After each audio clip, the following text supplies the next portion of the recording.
Hello, guys. I am Shane Davis, 20-year comic book veteran. We got a little bit of comic book news today having to do with Mark Millar. Strangely, oddly enough, something way back when, a comic, I think around 2015, Chrononauts with Sean Gordon Murphy is being in question now about royalties, not from Sean Gordon Murphy, not Mark Millar, not because it's being published by a new publisher, Dark Horse Comics, but by the colorist, Matt Hollingsworth, of the book.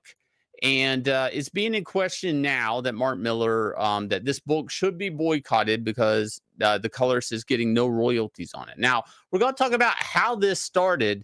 And right now, we're going to begin before people were boycotting this old book that's being reprinted through Dark Horse.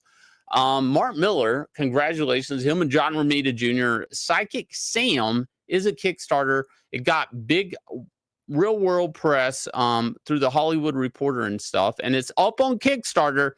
Now, to some people, Kickstarter is and it's a whopping $70,000. A big applaud there, 1,000 backers.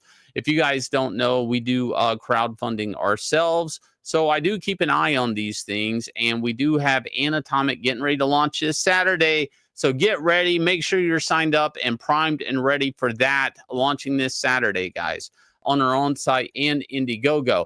Now, Kickstarter has had a history of knocking professionals or creators, like going back to, your boy Zach and John Malin, off the Kickstarter for their project by Mark Waid. Comic professionals wanting, boycotting some of this stuff. People getting out there, the Antarctic press deal with Mark Waid. There's that whole fiasco. You guys can look up that.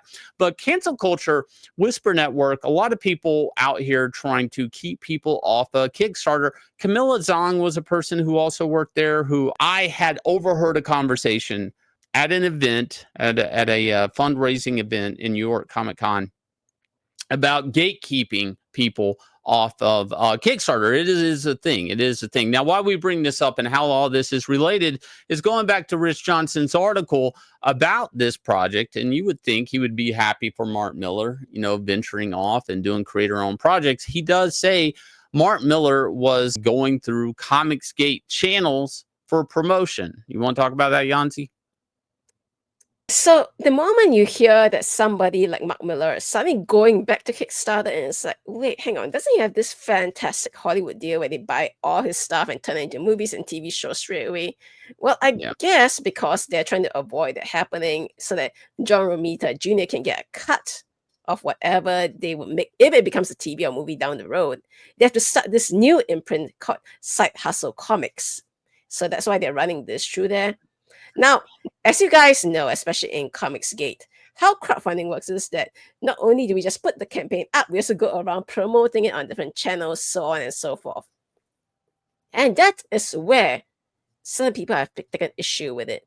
They like to say that Mark Millar has been doing the Comicsgate YouTube guest circuit, pushing the book to the vice signalers, just so you guys know.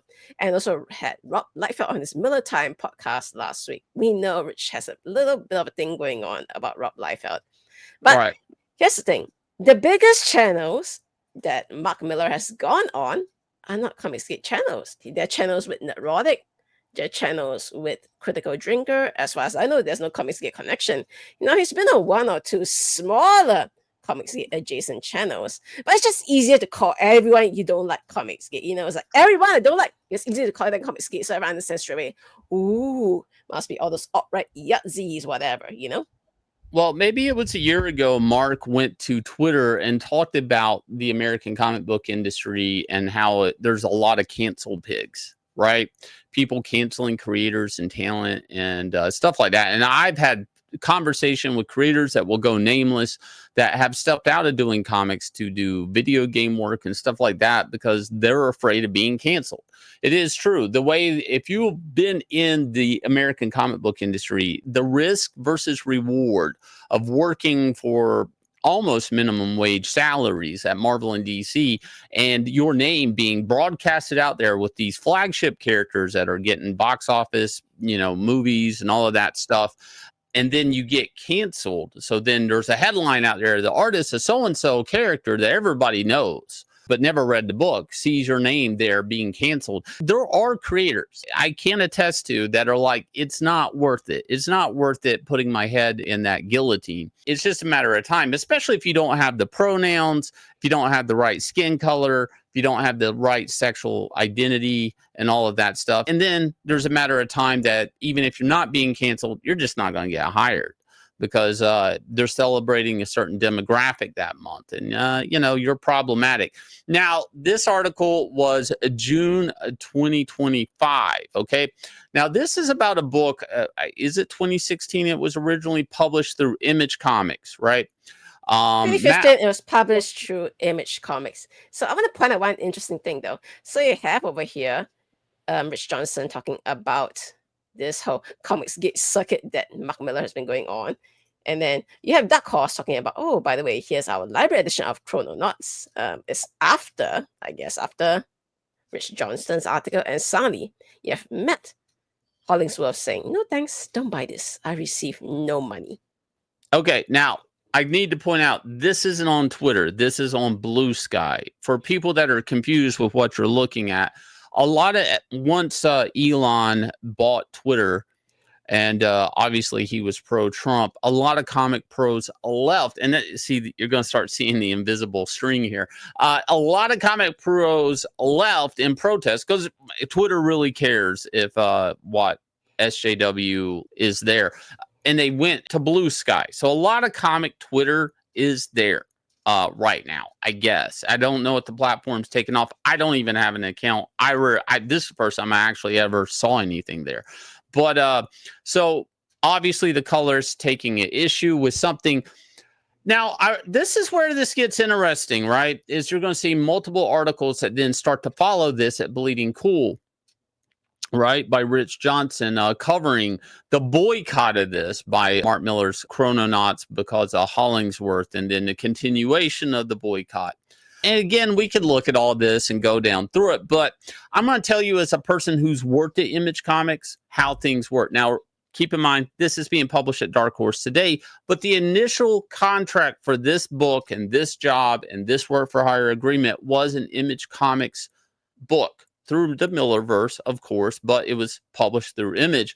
And for people who don't know, Mark Millar left Image to go to Dark Horse, and this was around the same time that Image was talking about, what was it? They were wanting a union, right, of creators, not creators, actually employees that would gatekeep, basically, and police. They literally said that they want to be able to decide which books can be printed at Image. Like, hello, you are the employee, and you want to tell people who can come in here and print books. Like, yeah. So this whole thing is a little convoluted and interesting, but anyways, going back to that, this book was initially published at Image. I can attest to doing, being on the inside and working on a book at Image Comics, that the reality of this is each book is its own individual contract. The only thing that all the books are supposed to be unified by is the Image fee. That's it. The fee that it's going to cost for, like, the basically distribution, the advertisement of the book, and the pre-press stuff that Image has to do. And then obviously you have to pay for the printing cost of the book, whatever paper grade you pick and stuff like that. But there is the standard Image fee. Any type of contract, right? Whether there's ownership, 50-50, whether it's 60-40, whether a colorist is getting a royalty or not, all of that is each individual book at Image. That's it. And it's up for negotiation, believe it or not. Because either if they want you bad enough, I guess they'll cut you off a piece if you're asking for it. Now, with all that said, they're going to say, oh my God, Matt Hollingsworth doesn't get royalties for coloring this book that's being printed today that was originally done in 2015. Well, guess what? Colorists weren't getting royalties in comics up until what year? 2014, that DC Comics did this. Now, this was coming out, and we're going to get into the grim secrets of this. This was coming after, like, say, the New 52, where there was a buttload of money coming into comics, and DC Comics, I guess, wanted to act like they were better. than Marvel Comics, and they wanted to go out there and say, well, we're going to cut off some royalties for colorists because colorists deserve royalties. Well, here's the dirty secret behind that. They actually didn't go in and cut off a slab for colorists. Colorists did get royalties, but it didn't actually come from DC share. It actually came off the inker share. DC Comics did not pay more for royalties at all. They just took away from another creator to give to the colorist. That's that. Now, should Image Comics well, Image Comics isn't going to get involved with that part of it. But let's say, should, in the case, Image Creator go, hey, because Marvel and DC Comics, who are owned by mega corporations who are bankrolled and have upfront money for everything they do in publishing, should I be giving my colorist royalties? Well, it really depends if you can afford it or not. And the reality is, whether you're Mark Millar or you're Joe Schmo, you do not know what your book is going to sell off the unknown IP. You kind of can guess, but up until the FOC is in, you don't know what you're really making. You don't know if you guys are losing money on this book. You don't know. My take is, if Matt Hollingsworth really wanted the royalties, he should be proving that he was asking for those royalties and he was being denied. Actually, I don't think this should be in this public street. I actually don't even think this is about colorist royalties. I think, Rich went out there, Mark went out there first and threw out the term cancel pig and called it out for what the industry was. I think Rich is saying, well, let's try to cancel Mark Millar, who is kind of uncancelable until he put his campaign up on Kickstarter. Kickstarter has been known to kick some creators off of there before, and now there's a boycott against a book at Dark Horse.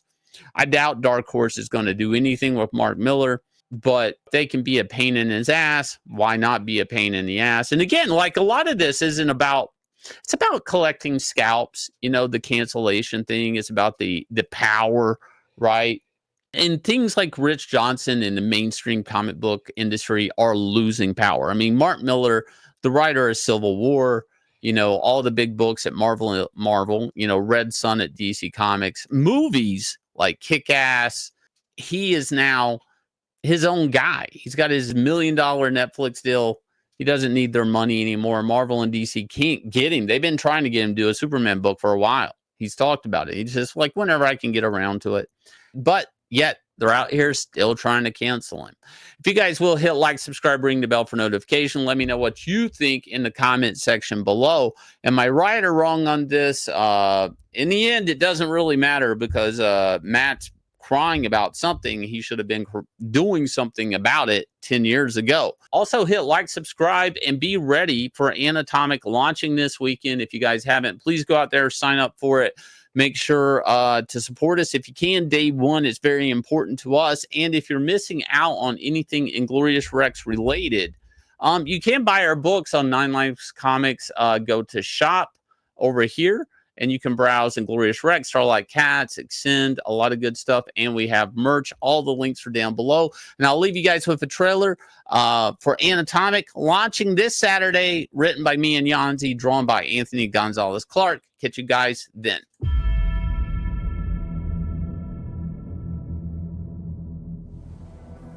If fighting was a god, I would worship him. I would bow to him.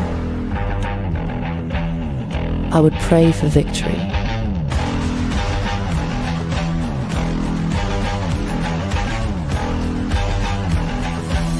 For he only grants opportunities.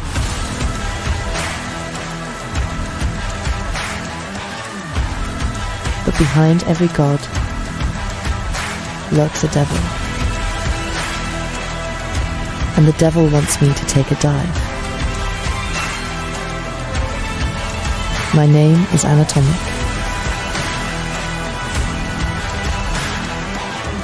And this is how my legend was made.